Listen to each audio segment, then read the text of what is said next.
Добро вечер во уште едно Миленко Неделковски шоу на канал 5 телевизија. Во оваа 10-та моја јубилејна сезона. Благодарејќи на разбирањето на менеджментот на Радио Слободна Македонија, ова интервју, ова емисија ќе сликам во студиото на Радио Слободна Македонија.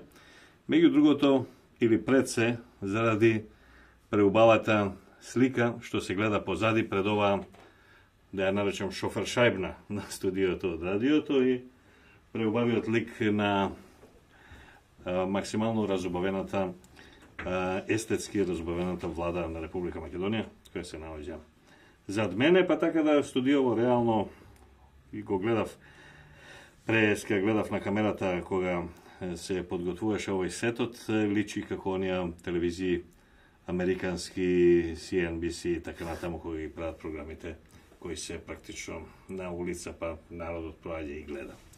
Уште еднаш добро вечер. Морам да најавам дека посебно задоволство ми е чест уште еднаш после 3 години да угостам еден мој добар пријател. Го сметаат за најголемиот познавач и политички аналитичар на создојбите на Блискиот Исток и пред се и во Северна Африка. Меѓутоа и пошироко од сето тоа, човек кој ги знае во детали ситуациите во државите кои се во тој регион и го знае влијанието кое сето тоа го прави кон во правец на Европа. Инако тој е французин, француски државјанин, живее во Сирија, во Дамаск. Со тоа што јас го донесувам во момент кога е многу важно да чуеме изворно што се случува со тие држави таму од каде што доаѓаат овој огромен цунами, не би можел веќе да го наречам бран, туку цунами од бегалци. Целата таа безбедносна ситуација таму, борбата против тероризмот, кои се таму терористи, а кои не се, како се финансира тој тероризам и сите десетици прашања што ги имам за мојот гостин вечерова Thierry Meyssan. Thierry, welcome back to Macedonia. Welcome back to my show. Thank you, Milenko. I hope that you like this. Yes, it's this panorama over there. It's incredibly beautiful. Yes, And I'm astonished by this theater like that. Yeah. I must say that last time when you come, everything you predict about, especially about Syria, about Russian involvement, about American attacks, become true very, very soon after your interview when you were guest in my show. So I must congratulate you about that. That predictions, I suppose, are because you are following the situation very close. Yes. And very with lot of objectivity, actually, and with a lot of information.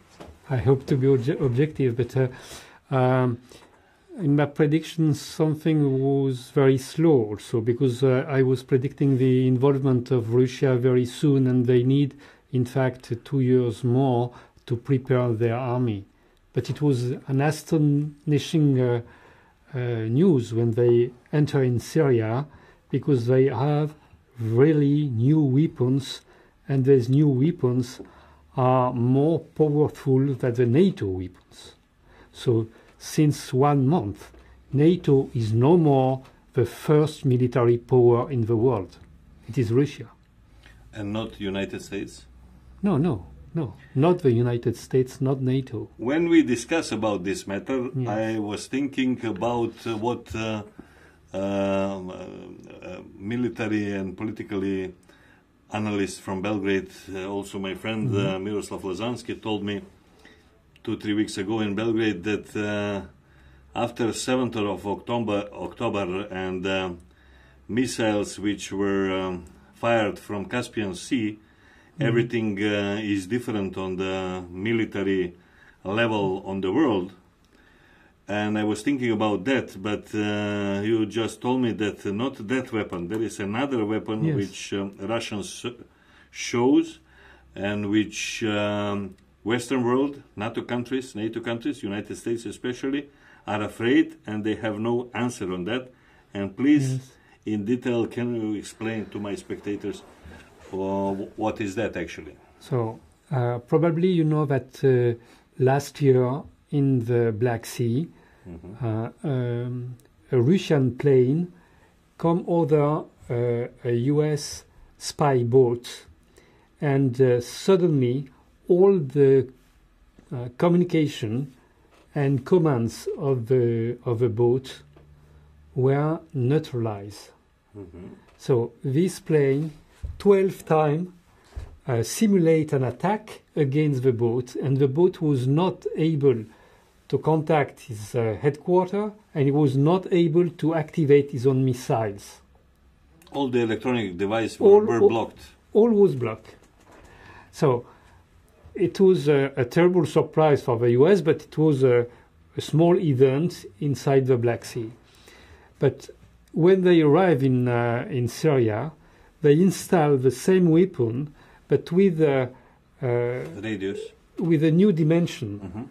Now they are able to inhibit all the NATO system 300 kilometers around Latakia.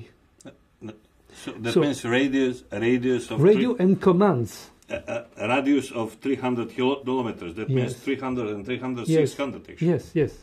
And this include the Incirlik basis in Turkey, which is the main NATO basis in that part of the world.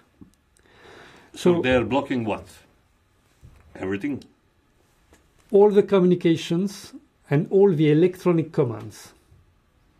So the US have a huge arsenal, a lot of weapons. They can't use them.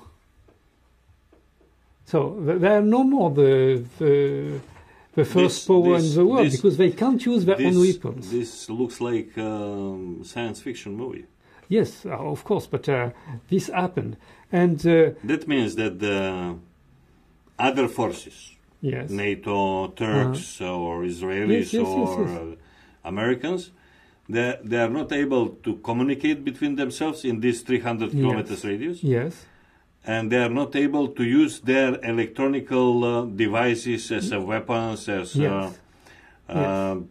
and this is including different the satellites. Rockets, satellites, and everything. Yes.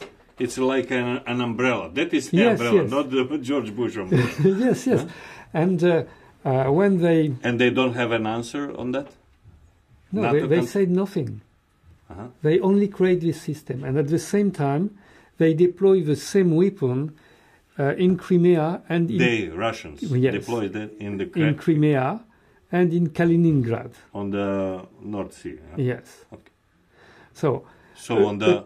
over there on the border with Poland and with and Lithuania, yes, and across Sweden and Finland. Yeah. And according to General Breedlove, which is the supreme commander of NATO, nobody knows the existence of this weapon before it appears. So they are totally surprised now. Yes. So at the beginning they said we don't... This is actually a defense weapon. Yes, it is a defense weapon, yes.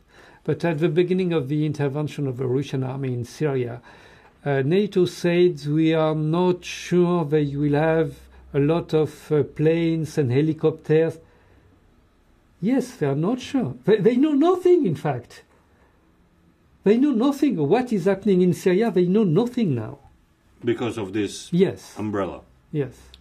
And that means that if NATO and Western countries and United States especially, if they don't know anything about that, now they need special effort to create but they have to create anti-weapon or to create different technology. Yes, but they need 10 years minimum for that.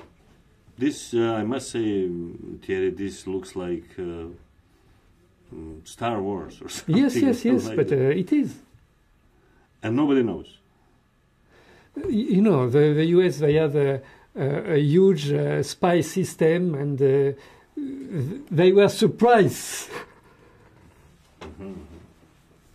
Okay, thank you very much about this incredible, I must say, information.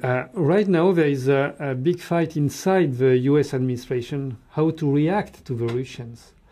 They had the meeting of the National Security Council 1 month ago, something like that, to discuss this problem, and it was a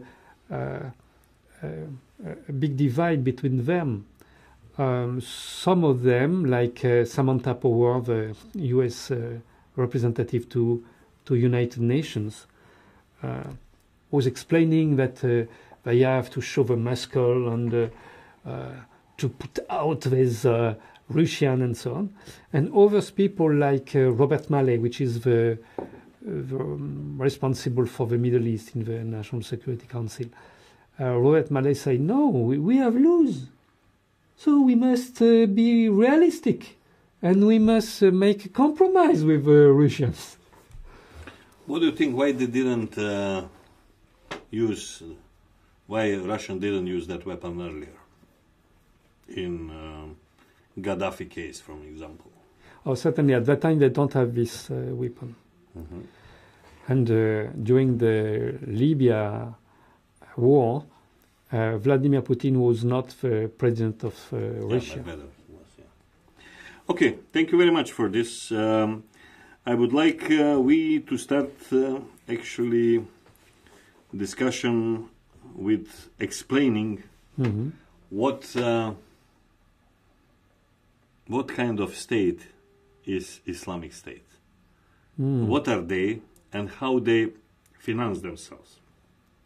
Because through this show, I would like to ask American ambassador here in Macedonia, Jess Bailey, British ambassador, Charles Garrett, French ambassador, German ambassador. I want to ask them what do they think, how the Islamic State finance themselves? Weapon, food, blankets, cars, rockets. First you have to know the history of the Islamic State. Okay. This group was created in 2007 in Iraq, and at that time the name was Islamic State in Iraq. Created by whom? By the US. United States. Because at that time the problem of the US was to stop the resistance against the occupying army. So the idea was to do in Iraq the same thing they have done in Salvador and Nicaragua. Remember, at that time, in the 80s, the ambassador in El Salvador was John Negroponte, the same guy who became, in 2005, ambassador of the US in Iraq, and in 2007 he became the head of director of national intelligence. He was, yes. So that guy asked to the people he used in Salvador to come in Iraq and to create this Islamic State. The idea is that to shift the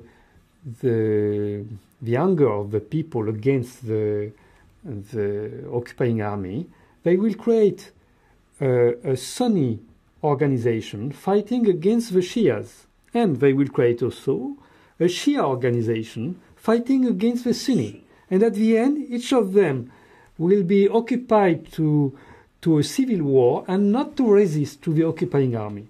It's success. Dividend et impera. Yes.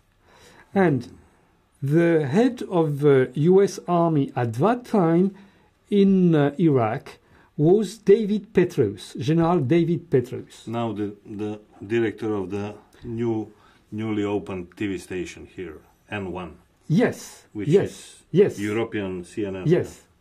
That guy is the real creator of ISIS.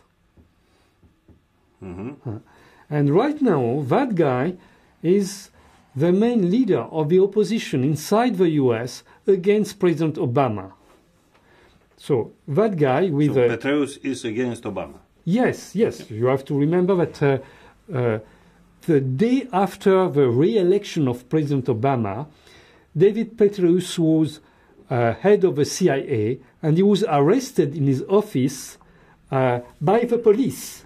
Yeah, he has some scandal over there. Yes, but it was a trick, in fact. Yes, because Obama knows that he was making a plot against him.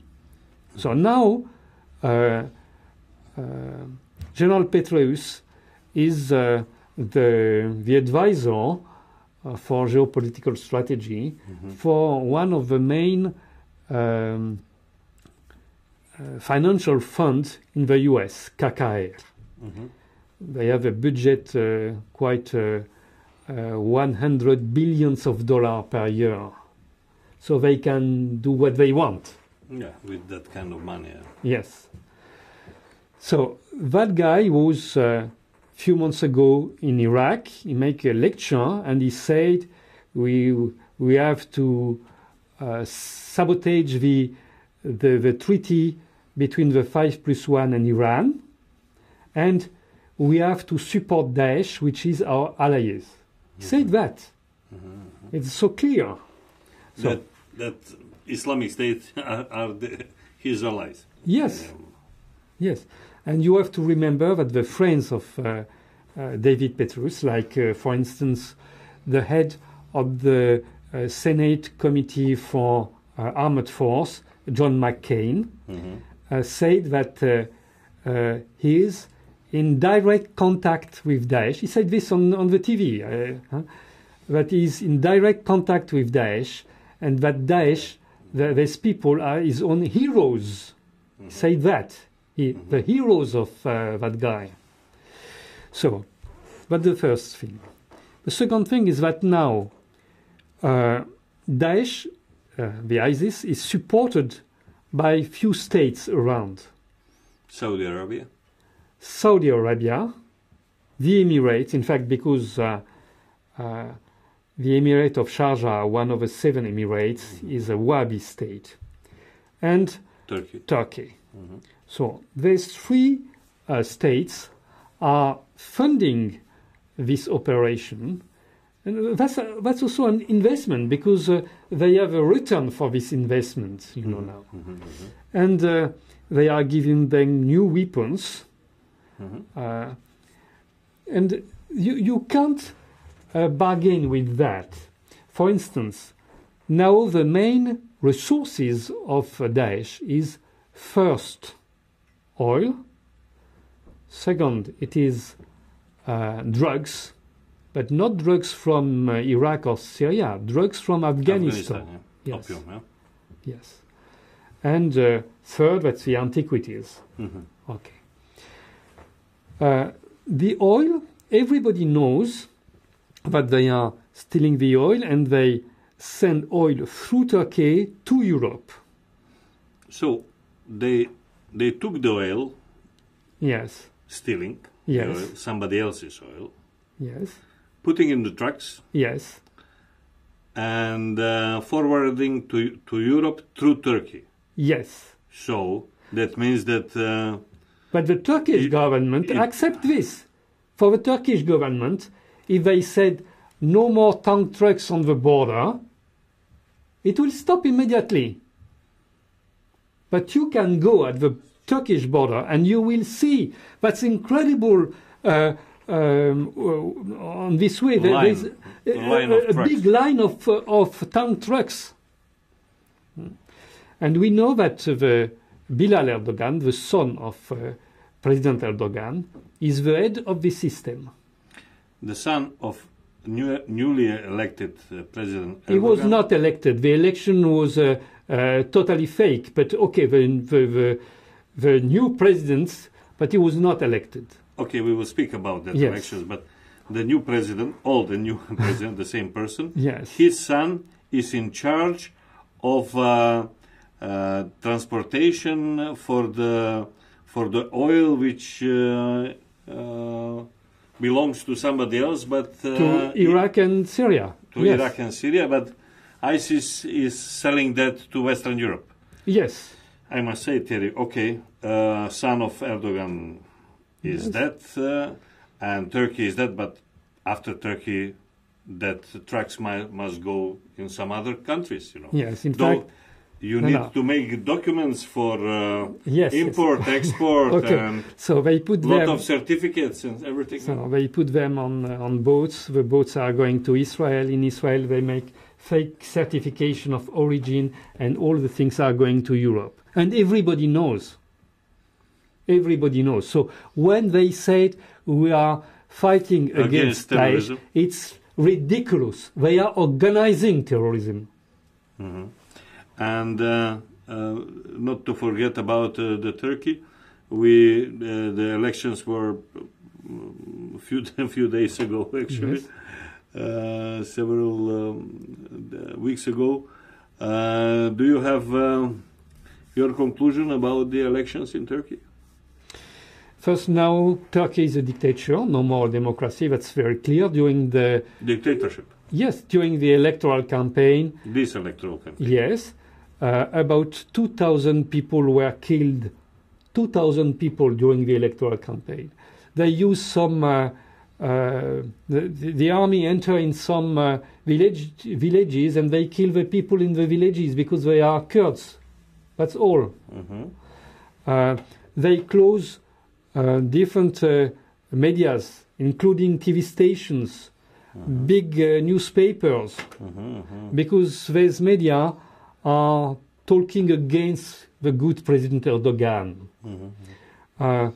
They forbid to a lot of people to present at the election or to vote. For instance, you know, they decide that if you have a small condemnation in a court, you could not vote. Mm-hmm. But of course, they use this for all the opposition leaders, who are people. You can have a problem with your car and on the parking space. Yes, and they will say you have no right to vote. Mm-hmm. Yeah.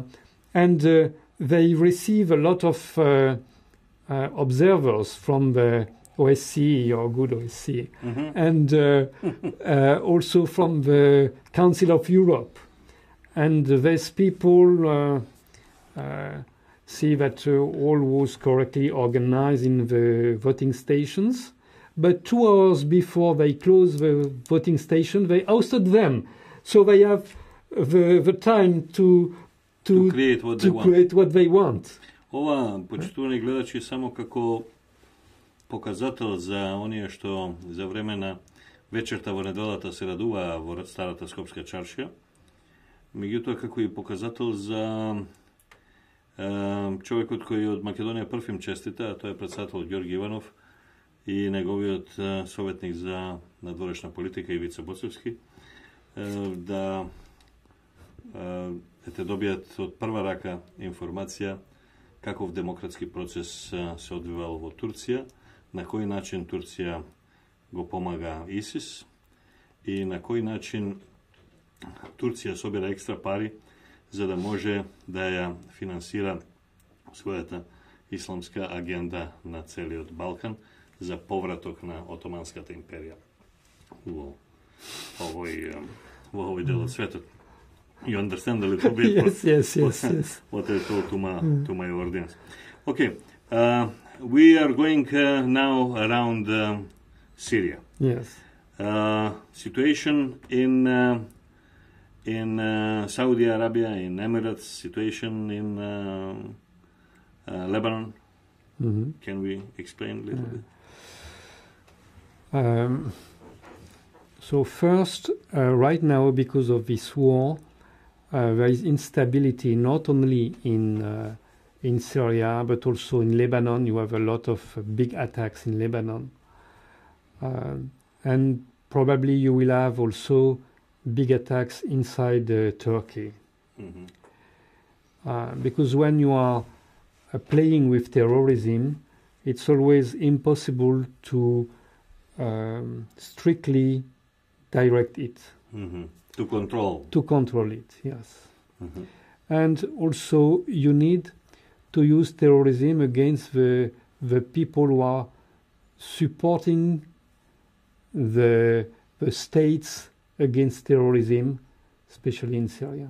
So, for instance, in Lebanon, you have Hezbollah, who is fighting with the Syrian state against terrorism, and they use terrorism against Hezbollah now inside Lebanon. And what about the Lebanon legal government? Well, this is quite nothing. You know, this is only for the United Nations. You have a plate. Yes, you have a plate and you have somebody with this plate, that's all. But they don't have real power inside the country. Now there is no more president in Lebanon since 1 year and a half. And the previous president was elected against the constitution. That's an incredible story, but it is. And you have an acting government, but not real government. There is no, in the whole country, there is no water, electricity. Yes, but you have also no, I have to finish, you have no assembly, because the National Assembly... No assembly. Huh? Yes, the National Assembly is, you have an acting assembly, but they are not elected for that moment. So, in fact, you have only the appearance of a state, but no legal powers at all. And for the daily life, this state is not able to give water to the people. You have to pay the truck who will give you water at home. You have only 4 hours of electricity per day, so you are obliged to have your own generator. And there is no more people for the garbages in the streets. Това е инако почитуване, гледачи, държавата от која ние во фудбал изгубивме 1-0 пред некој ден. Вака само да... I'm speaking about football, yes. But because we lost 1-0 from that kind of state.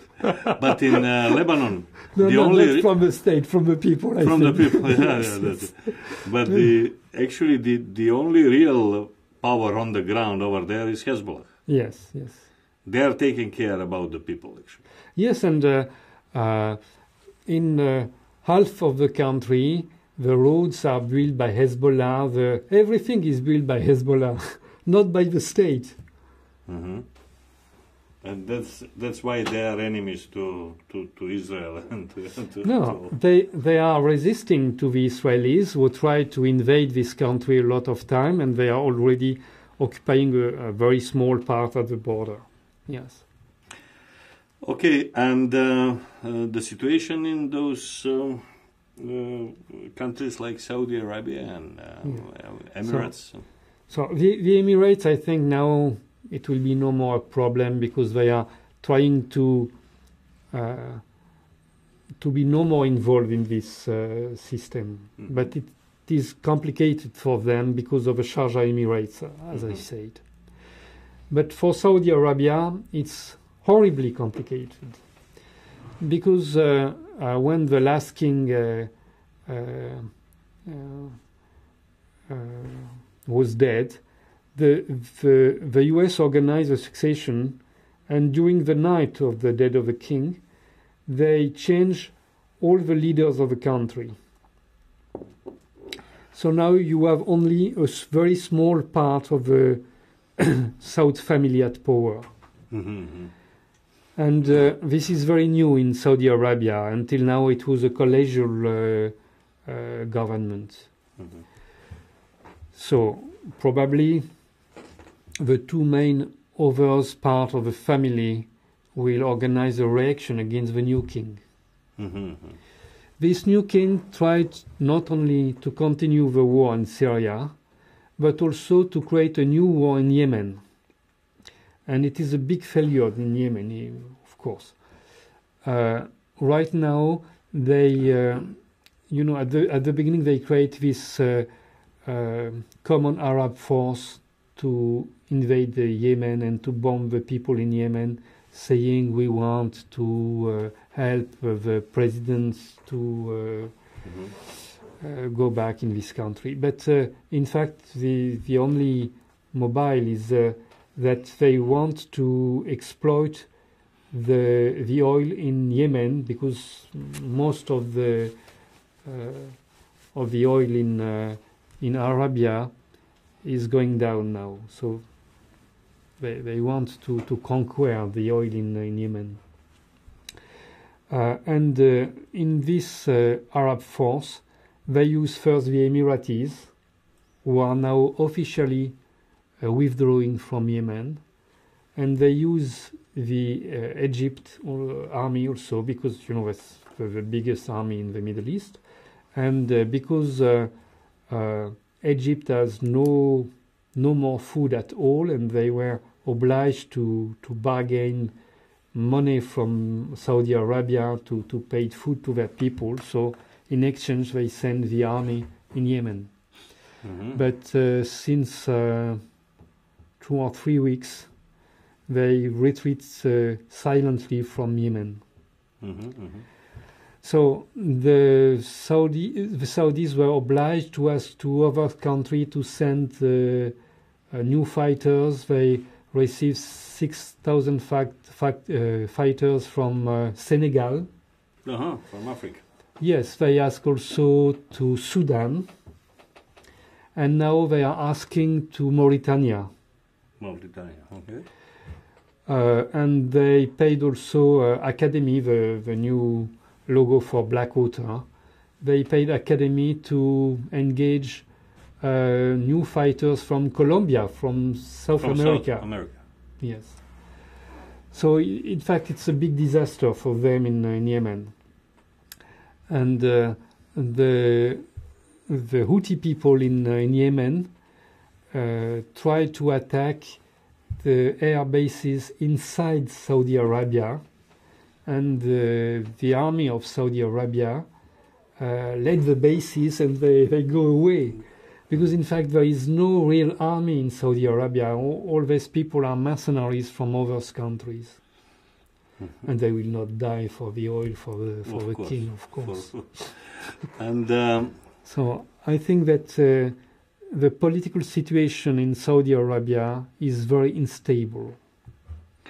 And we can conclude that part of the world with situation in Iran. Yes, in Iran now you have a new power with President Hassan Rouhani, which is a sheikh.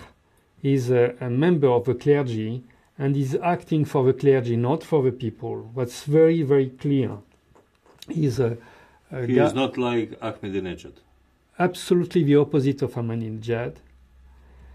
Ahmadinejad was an anti-clerical guy. Mm-hmm. And Rouhani is a clerical one. So Rouhani tried to defend the interests of the main ruling class in the country, and to have trade with the US. So that's why he signed this agreement with the US. And this was in opposition with Ahmadinejad, of course.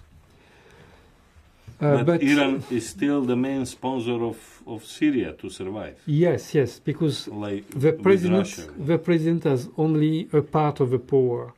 And the main part of the power is already in the hands of the Revolutionary Guards, which are a group from whom Ahmadinejad came. And so this group is always supporting Syria. Okay, thank you very much about this. We are not going directly to Syria. We will I would like to discuss situation in Egypt, mm-hmm. and situation in Libya. First, we will speak about mm-hmm. Libya. That country doesn't exist anymore. No, it's finished because when US, Israel and France decide to assassinate Muammar al-Gaddafi, they destroy the basis of a society. Libya is a very special state. There was only 6 million of people in that country, and only 4 million of citizens. You have 2 million of foreign workers during the Gaddafi period. And the real Libyans, they are nomads who were stabilized only since 30 years, something like that. There are tribes who are Yes. walking around the desert. Huh? Yes, yes. So, but in their mind, they are always nomads in their mind. So, the society is organized as a tribal society, and when you kill the leader of a tribal society, you need one generation to have a new leader. Mm-hmm. And this was very well known by the US when they decide to kill him. So now it's a big chaos in the country. So 2/3 of the population go out of the country. There is only 2 million people now inside. From Libya. 6 million now, that country exists in this moment with just 2 million. Yes. The yes. 4 million people are somewhere. Yes. They are not in Zaire, probably. No. They are in Europe. Yeah? Yes, in Europe or in Tunisia, in the different countries. Yes. But they are not in Libya. Yes. So Libya lose 2/3 of the population. Yes. Yes. By this exodus, actually. Yes. And of course, it is very dangerous now to stay in this country. There's two different governments.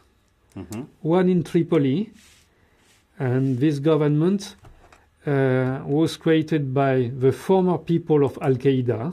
Mm-hmm. I insist on that, because we know all these people since a very long time. They were researched by the United Nations, but now they are the government in Tripoli. Mm-hmm. That's incredible. And they are supported by Turkey. And you have another government in Tobruk near Benghazi. And this government is supported by Egypt and the Emirates. Mm-hmm. And this government is also with people from the Muslim Brotherhood. Mm-hmm. So I think the two governments are totally horrible. But there is no other option in this country now. In this moment. And what about Egypt?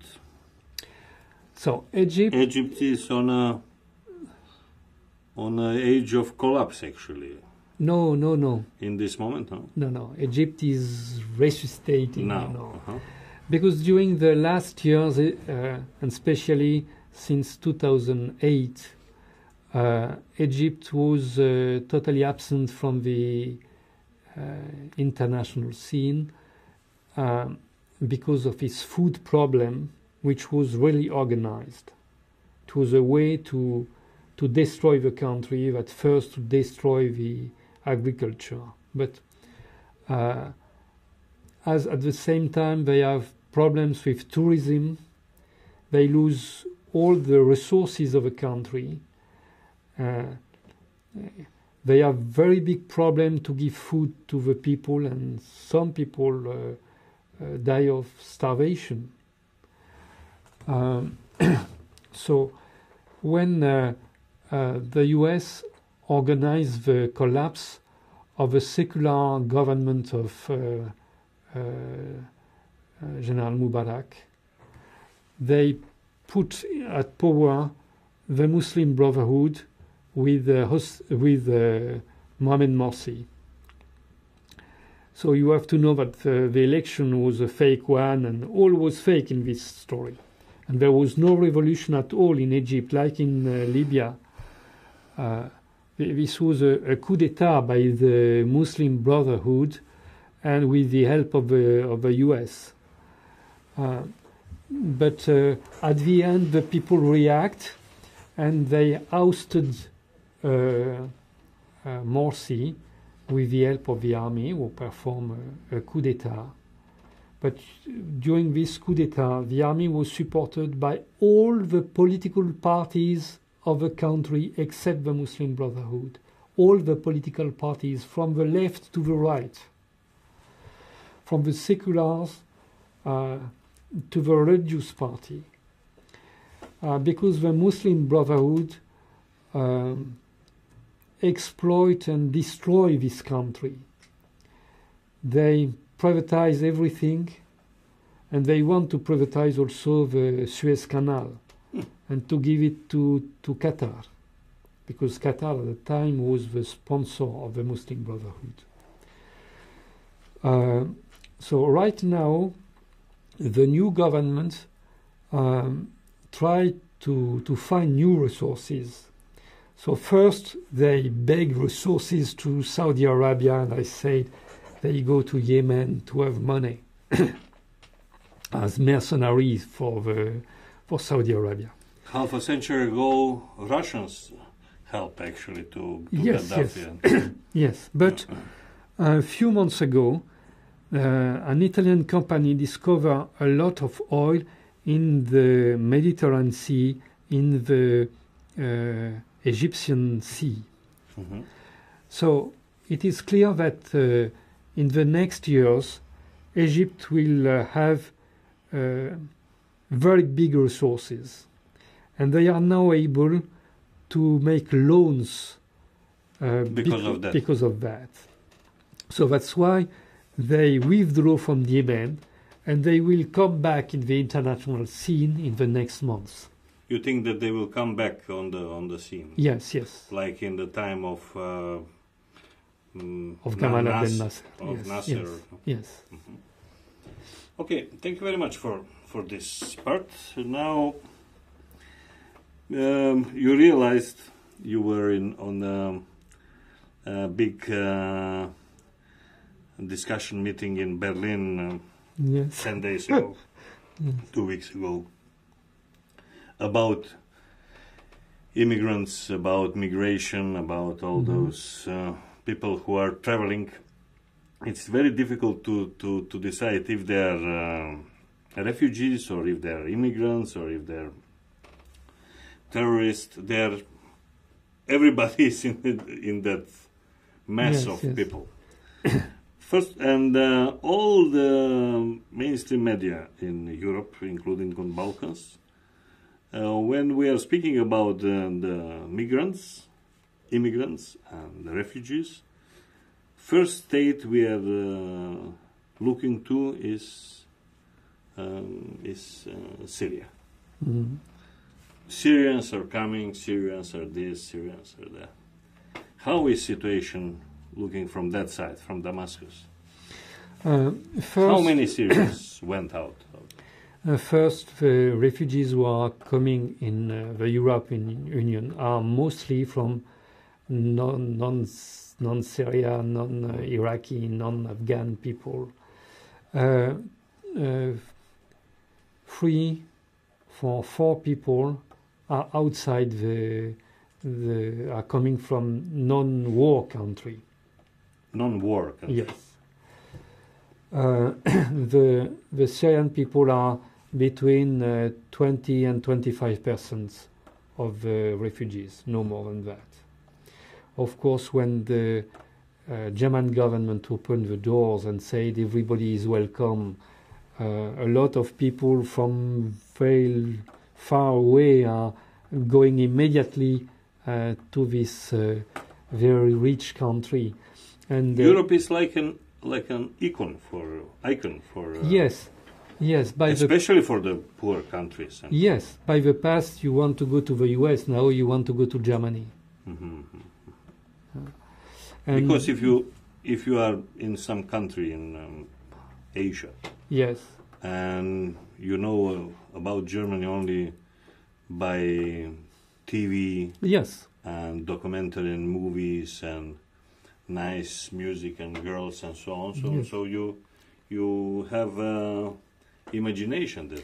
Yes, but you know that at the beginning Germany was offering to the refugees a lot of social advantages. Especially they have they are monthly paid 950 euros, and you don't they have a flat.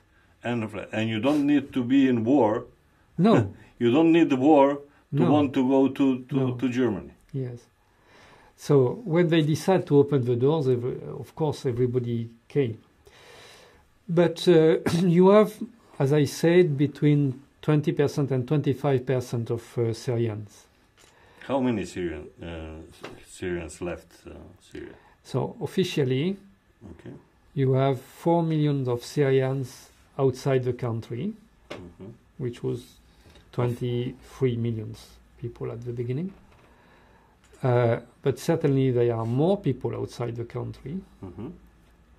Some people say that that's not 4 but 12 millions, but I think it's 12. Yes, but I think it's not 10, so much. But 10 millions are going. It could be. You know, it's totally impossible to have real numbers during that situation of war. If 10 millions are Yes. 25%, Yes. that means that there are 40 millions. No. Yes, there is 40 million inside the country, but 40 millions from other countries which are refugees. yes. But but the Syrian refugees are located first in Lebanon, where they are living in different families, because you know Lebanon was a part of Syria until the division by the US and UK at the end of the Ottoman Empire. And they are also in Jordan, in a very big refugee camp, who are not under the United Nations control, but under the control of a Jordan army. And they are also in big camps in Turkey, also under the control of a Turkish army, not the United Nations. This is something totally astonishing. Never in the previous war, especially in Africa, you have such situation. The people under the control of foreign armies, like that. But like in prison. Yes. They are like in prison. Yes. So these people will not go to the US, to Germany. The people who are going to Germany are people who were inside Syria, and when Germany asked to the people to come to have a new and rich life in their own country, the people leave Syria, they go to have a boat in Lebanon, they go to Turkey, and from Turkey to Greece. To Greece. So this was very well organized, and it was organized clearly by the US. Why they organized this migration, I don't know.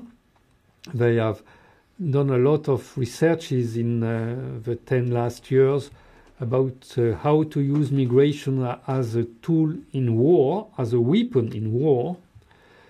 A weapon, of course, against the country they will empty from their own people. Collapse because yes, but a weapon also against the country who will receive these migrations.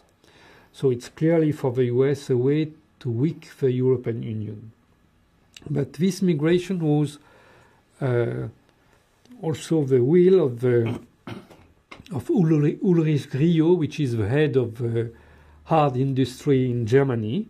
He said 2 years before in a Bilderberg meeting that they need 800,000 new workers in Germany. Almost 1 million, okay. Yes. And officially, Germany stopped the immigration when they have this 800,000 people. But this is only officially. When you are talking with the high civil servants of the European Union, they said that, in fact, it was totally impossible to control this wave of migration. And to count. And, in fact, 1 million more people enter in the European Union in 3 months. So the total is 1,800,000 people. In the last 3 months? Yes. And before that, other number? Yes, you know, but before it was not massive like that. It was totally normal before, but this wave of migration is something that nobody can manage, in fact. We will speak about Europe and about migration and about crisis, terrorism. Just to finish, last question about Syria. What do you think? What will be on the end? What will be on the end of this war in Syria, which you are telling me that starts actually in 2003? Yes. Not in 2011. Yes. And what will be the end of this? because we are seeing that there are meetings in Vienna speaking about Assad's destiny, speaking about cooperation with opposition and so on. So please tell me what do you think? First, this idea to discuss about Assad's destiny, like you said, is a real colonialist point of view. President Assad was elected in a fair election, and all the countries who have their embassy in Syria can testify it was a fair democratic election. And of course, he has a huge support in his country because he is the guy who resists to this incredible war. So that's the first point. The people who are opposed to President Assad, in fact, they want to destroy the country, and they think it will be like in Libya. If they kill the president, it will be the end of the society. But Syria is a totally different society from Libya. It's totally different. And if President al-Assad was killed, certainly the resistance will continue, and they will have a new president immediately. And that's not at all the same organization of a society and of a state. And the help of Russia? So, the help of Russia, it is clear for everybody now that it's no more possible to destroy the Syrian Arab Republic because of the presence of Russia. So, for the colonial powers who want to destroy this country, they have to change their policy. And that's why since 1 month, a little more, 5 weeks, something like that, some of the states who are acting against Syria, and especially the US, Israel, and France, are together starting a new war, not against Syria, but to create in the north of the country, at the Turkish border, a new state. A new country. They will call it Kurdistan, but they will have no Kurds inside. Kurds from Syria, from Turkey, and from really Iraq? Nobody knows, because they are now supporting the YPG, which is the Kurdish Syrian party, to become the head of this new state. Mm-hmm. But this is totally crazy, because first this party is a Marxist-Leninist, and they want to make a colonial state with a Marxist-Leninist government. Mm-hmm. Because right now they are obliged to attack the Syrian people in this part of the country. Most of these people are Sunnis or Orthodox Assyrians. Mm-hmm. So the Christians first organized the resistance against the Kurds. This is really strange, because during all the war, the Kurds were fighting with the Damascus government against the terrorist group, and now they are working with the enemies of the Damascus government to create a colonial state in a part of the country where the Kurds were about 30% of the population, no more than that. Okay, thank you very much about it. So you think that the war... I think that the war will finish in the main part of the country, but will continue. Yes, but we'll finish with the victory of President Assad. Yes, that's very clear. And Russian support. Yes, absolutely. There is no possible Americans to do something. No, absolutely no option. Turks, no? No option, absolutely no. Okay, we can go now in Europe. Yes. This migration produced a lot of problems. And a lot of countries are trying to resolve the problem by building walls or setting a net on a fence on borders to celebrate probably 25 years of collapse of the Berlin Wall. And nowadays I'm remembering about John Kennedy sentence Ich bin ein Berliner, according to the old Latin sentence that we are all Roman Empire citizens, and also by Ronald Reagan, who stated bring this wall down. And now 25 years later, after collapse of Berlin Wall, we have walls and walls between Croatia and Slovenia, Slovenia and Austria, Serbia and Hungary, and now even Macedonia is preparing to build a fence on south border to Greece. What do you think about that solution? It's clear that the European Union is totally changing now. They don't have more a common foreign policy. Right now, about the Syrian war, you have 5 different members of the European Union who have a secret relationship with Syria, including Germany and Belgium. That's why they are attacked now. But you have 3 other countries with good relations secretly with Syria. So this means that the European Union is a big mess, but not an union at all. Doesn't exist as a union at all. No, it exists as a bureaucracy. Yes, it's a bureaucracy and an but economic foreign policy? Power. No foreign policy. Financial, fiscal policy, no, and defense policy also is not. No, but there is the organization of a market inside the European Union. It's very well done, this. But the idea of the US is to merge the European Union and especially the Eurozone with the dollar zone. The dollar zone, and I think that's the European Union with the ALENA, with Canada, US and Mexico together. So of course this, in the idea of the US, will be the consecration of a US empire.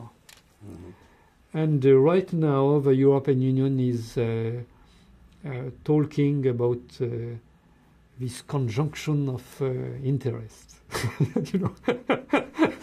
Then colonist will become colony, actually. Yes, absolutely. But at the same time, you see that a lot of people in the different, in each of the countries of the European Union are against this evolution. So I don't know how this will evolve, but it's clear that the idea of this European Union failed. Now it's a big bureaucracy with big walls, exactly like the past Soviet Union. Now Soviet Union is in European Union, actually. Yes, it's clear, but the same idea. It's a copy-paste of... Yes. It's strange, but it is like that. And so... What should Europeans and countries do to stop this this process, actually, of a lot of people traveling, coming to their countries? There is no is there any solution, actually? There is no solution to stop this migration. So you have new wall here in your country and in the different passage country. but this will stop certainly the wave of migration, but this will not solve the problem of the people already entered inside the European Union. And as you know, most of these people are with a totally different culture. It will be very difficult for the European Union to integrate them. This needs a lot of time, so it means a lot of problem during a long time. So no problem. There is no solution with changing a law or. Oh, see, you doing, have no, doing something. You have first immediately to withdraw the law for the family. How to say it in English? Follow the father. Yes, you know, because not only the father. Now you have laws in all the European Union. When you have one member of the family in the Union, he can ask to all his family to come with him. So most of the people who enter in the European Union with this wave of migration were young male. So they can ask to their parents, their wife, their children to come inside the European Union. You have to. And instead of 2 million, you have 40 million, for example. Yes, it could be. Yes. So you have immediately to stop this law, of course, but nobody asking that right now in the European Union, and it will be a real disaster for them. But that's clear. It will be a disaster. This summer will, next spring will be the migration wave will be bigger and bigger. No, it will be a legal migration because of this law. And people will go just.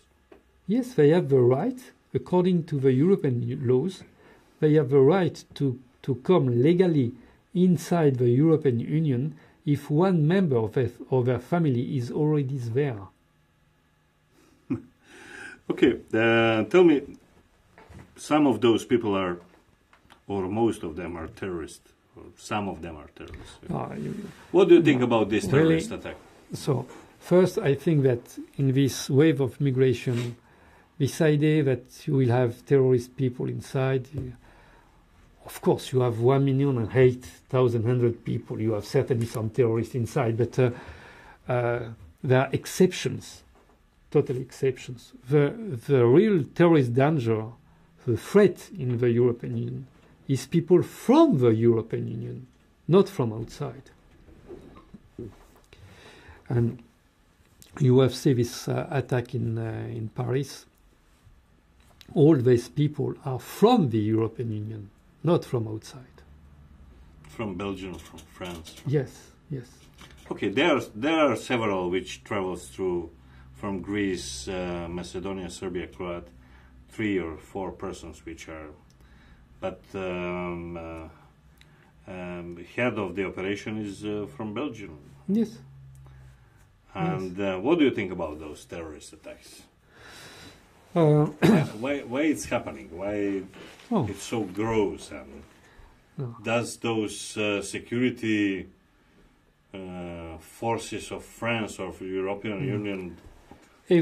Everybody was predicting such attack. When you know the story of what is happening in the Middle East, it's absolutely logic. And you have to remember the speech of Vladimir Putin at the United Nations last September, when he drove the international relations scene and the way the Western countries are destroying the Middle East. The way the Western countries, especially the US, UK and France, are supporting terrorism in the Middle East. And they said, we want to ask to this country, are you conscious of what you are doing? And what will be the consequences of what you are doing? And of course, nobody answered to Vladimir Putin. This is the answer. Because when you are supporting terrorism, you will be sure that you will have terrorism in your own country.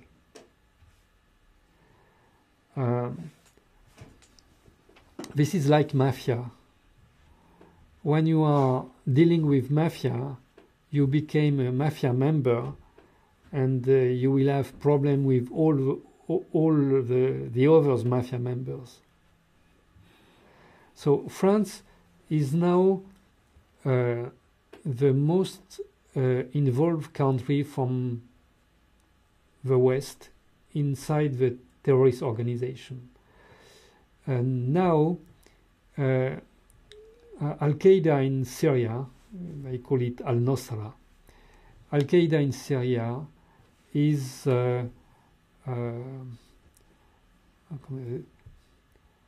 they have some French officer as a military advisor inside Al-Qaeda right now. By the past it was only for the US, but now you have since 2011 French military on the field. Yes, you have French military with them. So when you began such policy, you will be blackmailed by these people later. And so that's why they organize this attack in Paris. The French government is involved in horrible tricks since 5 years, absolutely horrible tricks. He is not able to explain this to his own people, and now he's under blackmail. But you think that they are aware that there will be such a attack? You think that yes, the French government know before. In the 2 days before, they make a huge campaign explaining that the government is engaged against terrorism, which is totally fake. They explain that terrorism is the new threat for the second threat for the people after unemployment. They take a lot of decisions, for instance, against the entrance of weapons inside France, or they decide to close the borders the same day, the morning of the attack. They organize also exercise to simulate a big attack inside the country the same day that happened. So it's clear they know it before, but of course they were surprised by the dimension of the attack. What do you think? There will be another attacks in the near future? Certainly. In Germany, in Belgium, or no, in first France? First in France, and already France is preparing for a chemical attack. This is very interesting. What do you mean preparing for a chemical attack?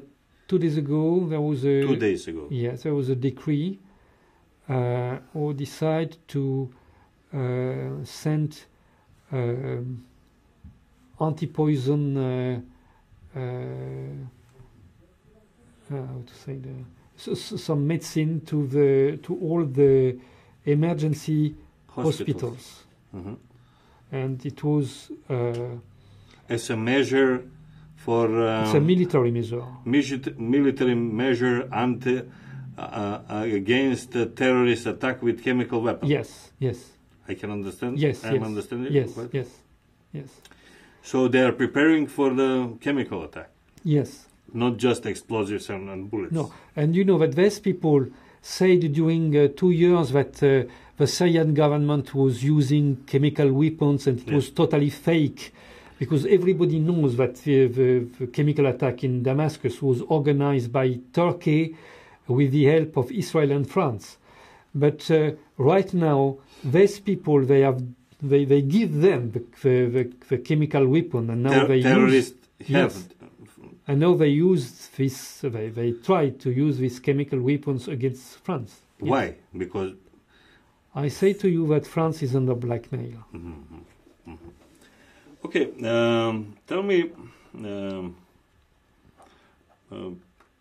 what do you think? What is the future of European Union?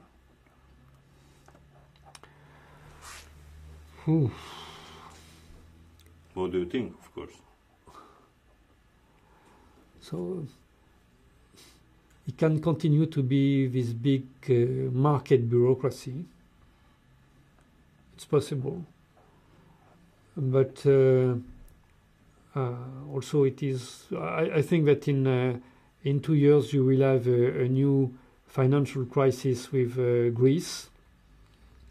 And Greece? Yes. And the solution will be to merge the European Union with ALENA, the euro with the dollar. That is the solution.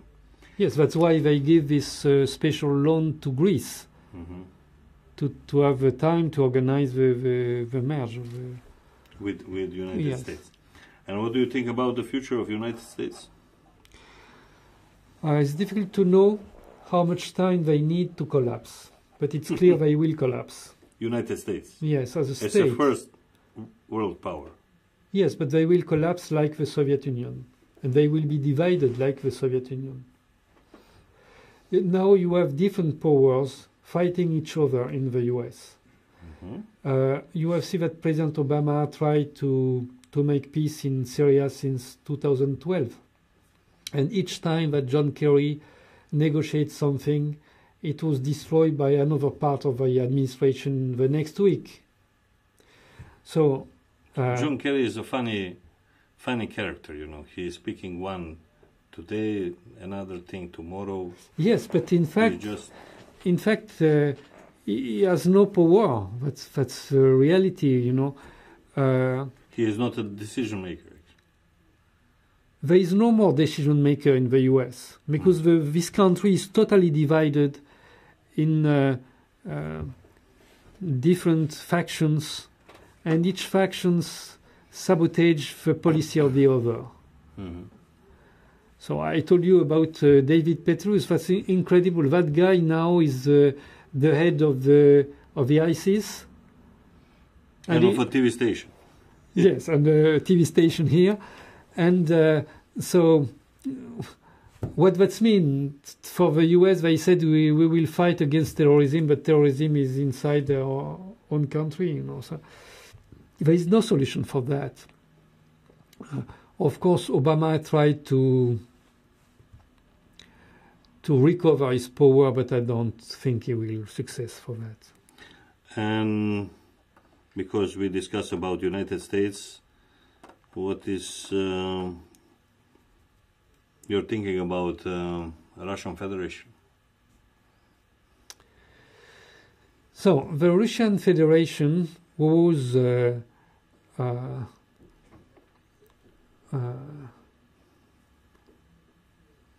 with a totally destroyed economy 20 years ago, is now improving. And it's clear that the Kremlin now has more and more power. Of course, most of the economy is not controlled by the Kremlin, but by some oligarchs who want to make money for themselves and who are not interested by the nation, but only by themselves. You don't think so that Putin is strong enough to control those Deripaska and such a big oligarch? I said that President Putin tried to control them, and right now it's a big success for him, but it's a daily fight for him. Inside, yes. If he continues, certainly he will control the system, but he needs more time for that. So it's possible that in the next year we will see the victory of the Russian state in his own society, and of course his preeminence in the world. But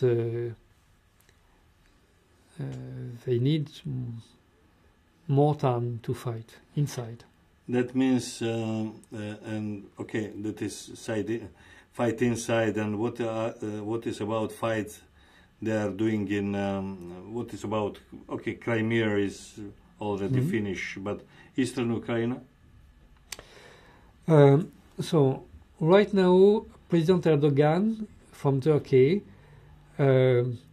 wants to show that he could be a good player for NATO. So Turkey and Ukraine together organized officially as states an international Islamist brigade to fight the Russians. So President Erdogan organized the transportation of fighters from the ISIS to Ukraine. They are now in Kherson, in front of Crimea, and the idea was to send them inside Crimea to sabotage everything, to make terrorism and so on. But they were not able to enter in Crimea, so they were sent in the Donbass a few weeks ago. Of course, this will continue because the main interest of the US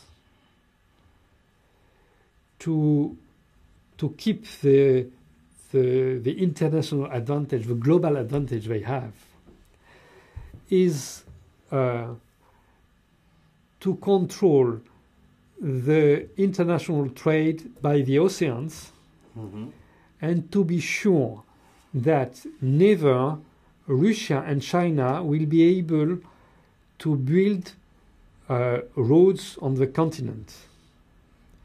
So that's why right now they cut the two Silk Roads. You have the older Silk Roads by Asia, going from Xi'an, the older Chinese capital, to Damascus, and from Damascus to the Mediterranean Sea and to Europe. So they cut this road in Iraq. And you have with the ISIS, this is why they developed ISIS at the beginning. And you have the other road from Beijing to Moscow and Moscow to Berlin. And this was cut in Ukraine. So this will continue because neither the US will accept that a peaceful road could be built in the continent. But we are aware that Chinese, as a pragmatic politicians and diplomats, they already established two big banks, one for international trade, and they want to establish yuan as a main money for trade, and the another bank is for building a railway. Yes. From Beijing through Siberia to Moscow and to Berlin to Berlin. Yes. That means that Eurasia will become a real truth, actually, a real project. Yes. And in that case, all the oceans, for example, South Chinese Sea or Suez Canal or Panama Canal or India, it's coming out of the game actually, because it will be cheaper and faster to put merchandise, to put what you produced in China to send to Germany. Yes. And this is a real threat actually to the United States. Yes, and the Chinese are acting very slowly and very pragmatically. So they begin to build this railway from Beijing to Moscow, and they sign a lot of agreements, especially with Germany, to continue this railway. Of course, now it's not possible, but they can go through Belarus. There's other option for them. Not to go through Ukraine, to go through Belarus, through Minsk. Yes, and at the same time, they began to transform the yuan as an international money, like the dollar. So, very quietly, they began to use the yuan in South America with the help of Uruguay. They use the yuan in a large part of Asia. And since a few weeks, they signed an agreement with UK. And Yes, and the city of London will use the yuan now. So very slowly they are taking a part of the international trade with their own money. But yes, that is incredible. But idea of having a railway from Beijing to Berlin, it's incredible. It's an idea which will change the world totally. Like yes, but President Xi signed a treaty with Angela Merkel for that. You know, this will take time because of the war, but they will success, I'm sure of that. And this is the end of the US, that's very clear. That's why the UK decide to collaborate with China. So this is a big fight, actually. Yes. Who will be faster, Chinese and Russian from one side, or United States with that treaty with European Union on the other? I think that this treaty with European Union will never success. You have too much people opposed to that. They are not aware of the option of the Russian and the Chinese, but they will take time to sign with the US, and the Russian and Chinese will success during that time. On the end of our discussion of my show with you, Thierry, thank you very much for your coming here. And I would like to ask you to give an advance.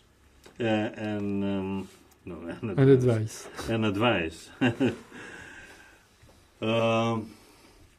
to people in Macedonia, to ruling party, or to people who are in charge for the country. I will try to explain in short terms, we are under a humongous attack from several countries through their embassies here. Of course, United States, Great Britain, Germany, France, Italy, European Union. Those ambassadors are, they have behavior as rulers here, as kings, as somebody who is in charge they are in charge for everything. They're coming, telling us as a people, telling to the government, which is 50 meters behind, what to do, how to do.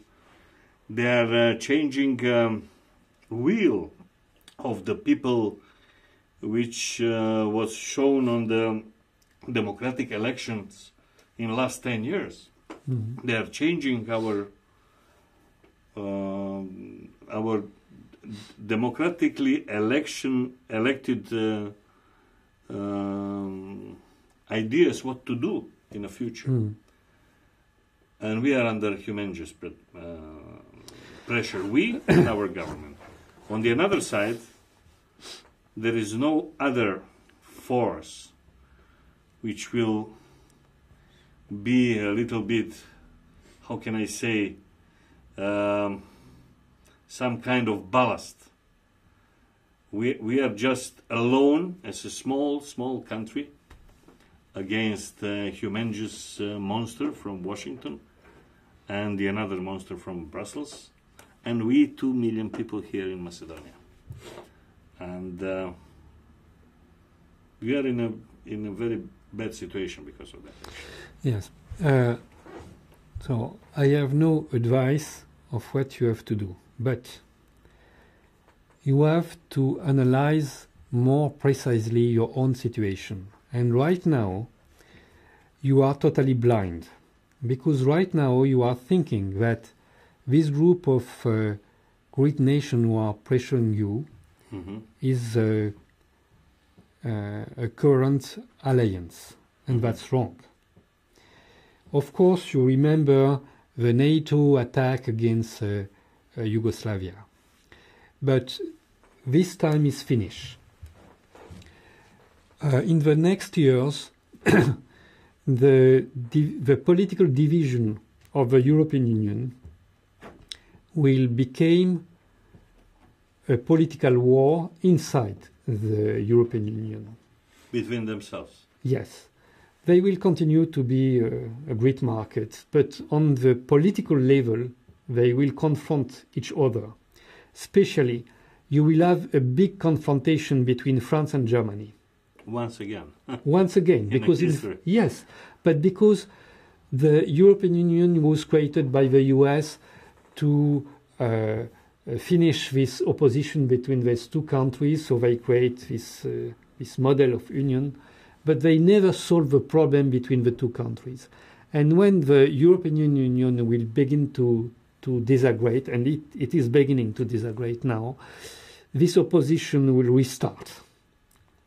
You have to remember, for instance, that during the war in Yugoslavia, Germany was supporting Croatia when France was supporting Serbia, or so, and they were able to make proxy war in Yugoslavia if NATO don't came at that time. So, as all the US system is collapsing, this opposition between France and Germany will restart. Be sure of that. So if you are making an alliance with them, you have to choose right now from which part of them you will be the allies, but not of the two at the same time. But the first point. Second point, as the US will collapse certainly in the near future, in the 10 next years, and we don't know if Russia will take the leadership in the world. It's possible, but it's not sure. You have, of course, to turn you to Russia, because you have the common culture with Russia. You have two Orthodox countries. And, of course, Russia is not now in your country. But remember that I can testify that Syria asked Russia to come since 2007, and they come only in 2015. So you need to begin now to discuss with Russia and to ask for the Russian protection. It is very important for you. I'm not sure that this will be the solution, but this is the best option for you. Thierry, thank you very much for your appearance in my show. Thank you very much that you came in Macedonia once again. And I hope that you will travel home with a flight which are secure. And that you will be in Damascus on time. I am wishing you good health and all the best in your career. And I hope that we will see each other in the near future. Yes, and thanks for this invitation, and I will come again. Почитувани гледачи, тоа беше Thierry Meyssan, мојот пријател, французин кој живее во Дамаск, во Сирија, со своите ставови кои можете да ги видите и информации кои мислам дека еден добар дел до сега или не ги знаевме или така не ги собравме на куп па да ги осознаеме. Можете слободно после ова да си дебатирате, да вадите, да ставате, да се спротивставите или да се сложите со тоа што тој го кажа, меѓутоа мислам дека беше исклучително важно да го замолам да дојде, што дојде Thierry Meyssan во Македонија, за да ни објасни ситуацијата од аспект на човек кој можеме заедно да се потврдиме дека минатиот пат, кога ги кажа своите предвидувања, сите до едно, односно своите проценки, можеме поправ збор, сите до едно се исполнија. Пред да се замине, утре имаме уште еден важен состанок, јас и тој, и Мирка Велиновска, да установиме ситуацијата на целата планета, кој е прав, кој е крив, на каде треба да одиме, каде треба да застанеме. После тоа тој си патува, a ние се гледаме во следната емисија, следниот петок. До тогаш, пријатно и со здравје.